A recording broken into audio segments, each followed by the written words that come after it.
দখল করবে। দিল্লিতে যারা আছে তাদের রাখা যাবে না। এটা দু দফার নির্বাচনে দেশের মানুষ বুঝে গেছেন।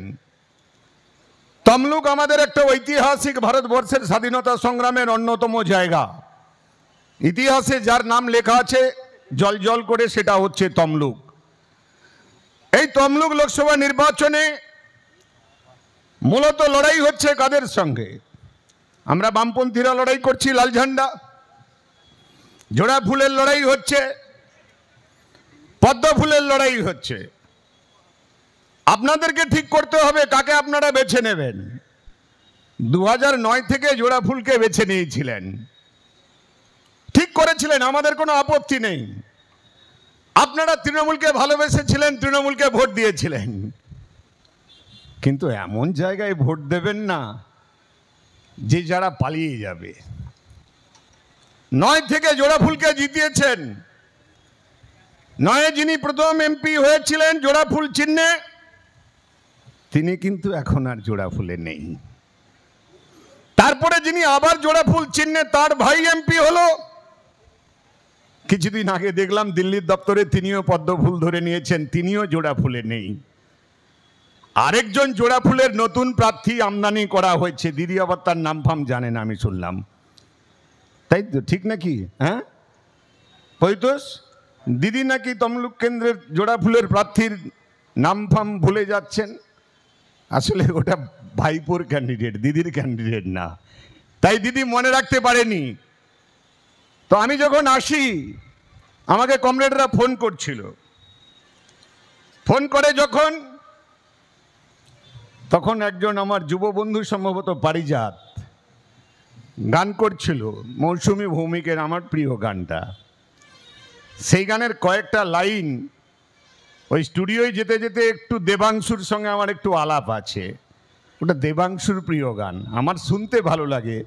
ও আমাকে অনেকবার বলেছে, তাপসদা এই গানটা আমার ভীষণ প্রিয়। বলে ওটা আসলে তুমি শুভেন্দুকে শোনাবে। ওই গানের দুটো লাইনের কথা আমি বলবো। ওই গানটায় তুমি যখন সমুদ্র স্নানে যাবে, নেবে তো আমায়, বলো নেবে তো আমায়।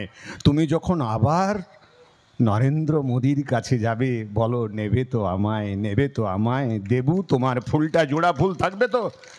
আমি চ্যালেঞ্জ করে বলছি, এই যে তৃণমূল যাকে প্রার্থী করেছে, শুধু শুভেন্দু যেদিন এরোপ্লেনের টিকিটটা কেটে ওকে সঙ্গে নিয়ে যাবে, ও গিয়ে পদ্ম ফুল ধরে নেবে।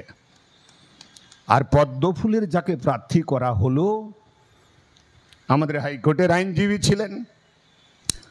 হাইকোর্টের আইনজীবীরা নিজে কোনো সিদ্ধান্ত নেয় না, আইনে যা লেখা থাকে আইনজীবীরা চোখে আঙুল দিয়ে দেখিয়ে দেয়, আর সেই দেখিয়ে দেওয়ার পরে তাকে সিদ্ধান্ত নিতে হয়। অনেকে বলছিলেন উনি কেন আপনাদের পার্টিতে যোগ দিলেন না?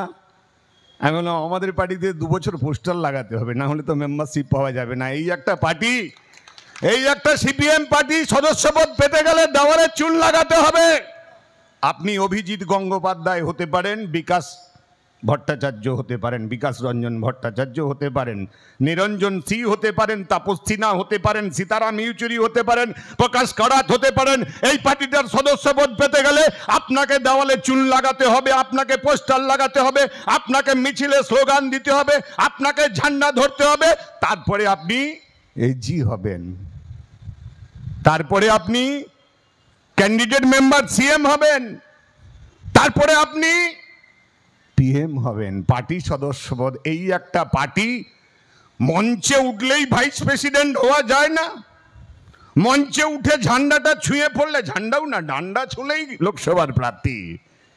ঝান্ডা ছুঁচ্ছে না, দেখবেন ডান্ডাটা ছুঁচ্ছে এরকম করে, ডান্ডা ছুঁয়েই লোকসভার প্রার্থী, ডান্ডা ছুঁয়েই ভাইস প্রেসিডেন্ট, ডান্ডা ছুঁয়েই রাজ্যের সম্পাদক হবেন না।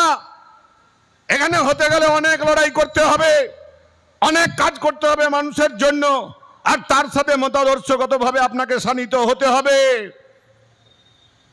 এই লড়াই আপনি করতে পারবেন না অভিজিৎ বাবু, তাই আপনি ওখানে গেছেন। তবে এটা আমরা জানি, কোর্টের এজলাস আর রাজনীতির ময়দান এক না। কোর্টের এজলাস থেকে বেরিয়ে এসে রাজনীতির ময়দানে আপনি বেশি দিন লাস্টিং করতে পারবেন না। আপনি যার হাত ধরে বিজেপিতে জয়েন করেছেন তার বাপ ঠাকুর দাদা কংগ্রেস করত, তারা তৃণমূল করত, এখন সপরিবারে তারা বিজেপিতে চলে গেছে। আপনিও বেশি দিন ওখানে লাস্টিং করতে পারবেন না। আপনি জানেন না গোটা দেশ, যে দলটাতে আপনি গেছেন গোটা দেশ আজকে বিজেপির বিরুদ্ধে লড়াই করছে। কোন বিজেপি? 2014 সালে বিজেপির সরকার এসেছিল। 2019 সালে কার সরকার? 2014-তে বিজেপির সরকার এলো, 2019-এ কার সরকার দিল্লিতে হলো? হ্যাঁ জানেন আপনারা, বলছেন না। কেউ কেউ আস্তে আস্তে করে বলছেন যে আমি পরীক্ষক নয়, আমি হেডমাস্টার নয়, আমি আপনাদের মতো সিপিআইএম এর একজন সাধারণ কর্মী। আপনারা যা জানেন তার চেয়ে বেশি কিছু আমি জানি না। 2014 সরকারটা হয়েছিল ভারতীয় জনতা পার্টির। 2019-এ সেই সরকারটা বদলে গেল নরেন্দ্র দাস দামোদর মোদীর সরকার। মোদী সরকার। এখন বিজেপির কোনো নেতা বলে না बीजेपी सरकार, बीजेपी सरकार तीसरी बार बीजेपी का सरकार। क्यों बोलছে কি বলছে?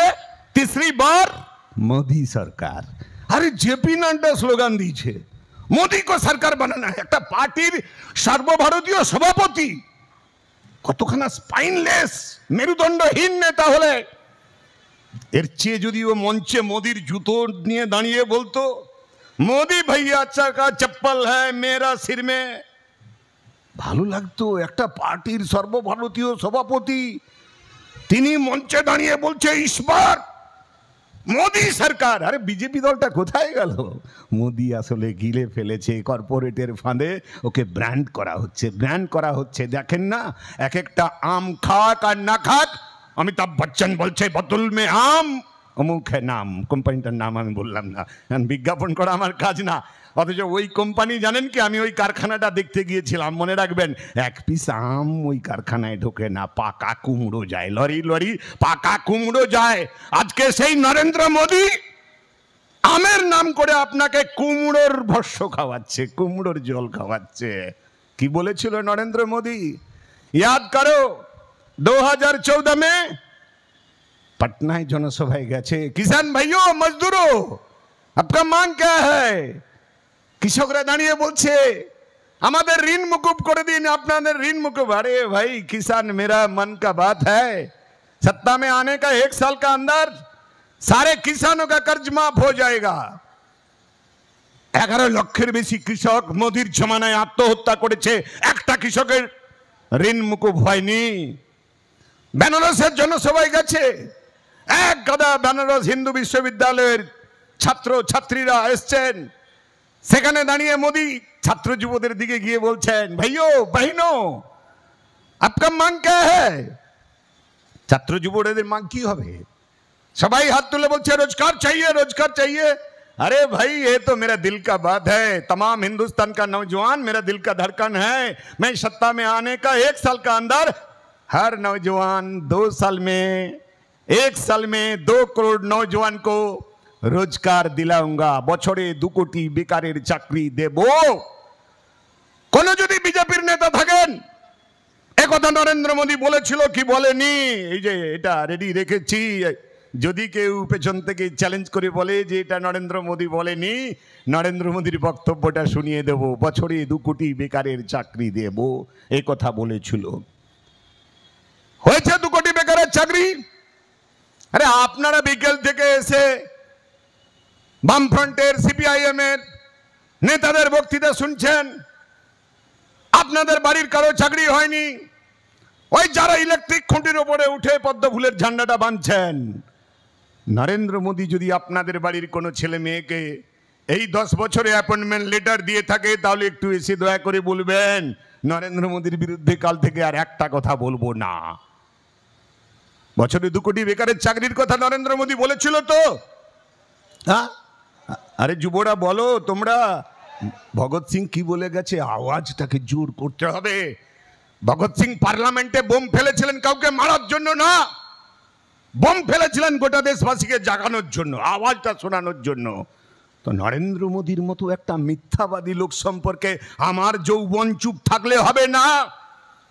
আজকে যদি 20 কোটি 10 বছরের চাকরি হতো, এই তমলুক, এই মহিষাদল, গ্রামে গ্রামে পাড়ায় পাড়ায় কেন্দ্রীয় দপ্তরে চাকরি হতো। নতুন করে 14 কোটি ছাঁটাই হয়ে গেছে। রেলে নিয়োগ বন্ধ, ব্যাংকে নিয়োগ বন্ধ, পোস্টাল ডিপার্টমেন্টে নিয়োগ বন্ধ, কেন্দ্রীয় সরকারের সব দপ্তরে নিয়োগ বন্ধ হয়ে গেছে। আমরা যখন মাধ্যমিক পাস করি তখন থেকে স্টেশনে স্টেশনে বিক্রি হতো রেলের সার্ভিস কমিশন। আমরাও পরীক্ষা দিয়েছি, রাঁচিতে গিয়ে ইন্টারভিউ দিয়েছি, এখন পরীক্ষা দেওয়ারও সুযোগ নেই, নিয়োগ তো দূরের কথা। আর কি বললেন? পন্ডিচেরির জনসভায় গিয়ে বললেন, মা ভাইও बहनों मातागण आपका बैंक में खाता है। ব্যাংকে খাতা মানে হ্যাঁ জানেন? সব জোরে বলতে হবে, আমি বলছি না, উত্তরটা জোরে চাই, সবটা জানেন। আত্মবিশ্বাসের সঙ্গে জোরে বলতে হবে। নরেন্দ্র মোদী যেটাকে ব্যাংকের খাতা বলে সেটাকে আমরা বলি কি? পাসবই, ব্যাংকের পাসবই। आपका खाता है। এই পন্ডিচেরির মৎস্যজীবী মহিলারা এসে বলছে, নেই ভাইয়া।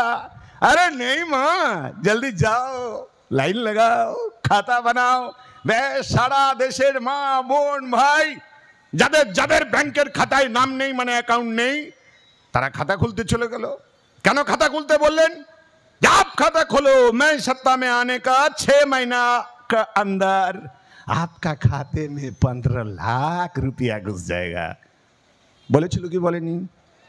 বলেছিল কি বলেনি? अरे कोई है बीजेपी वाला बस स्टैंड में, महिषादल बाजार में? हिंदुस्तान का सबसे झूठ बोलने वाला जो आदमी, इसका नाम क्या है? बहुत अच्छा।